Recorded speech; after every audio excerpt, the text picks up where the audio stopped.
এই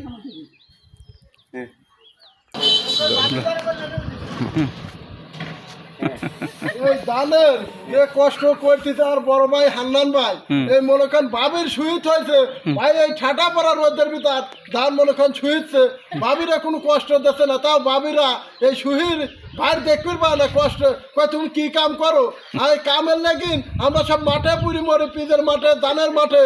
তাও মনে করেন বাড়ি তালে পরে একটু বাতাস বাতাস দিবি শান্তি মতন দেয় না তারপরে এবার এই ধানের দাম নাই সিলিট গেছে দাম ডুবি আর বাংলাদেশে তো এবার ধানই হয় নাই আমার সব পিজের পর খেলছে পাবনা জেলার লোকজন এই সুদানগর খালি পিজ এই ধান এবার 600-700 মন তার ধান মনে করেন পয়সা যাচ্ছে ধান মনে করেন ফালা দিয়ে কত 60 দিন পর্যন্ত চলে আসছে আমার মতন লোক 10 বিঘি 60 দিন চলে আসছে কাঠ ফিরবার থেকে এরা কামলার দাম 1200-1300 টাকা করি লাস্টে 60 দিন চলে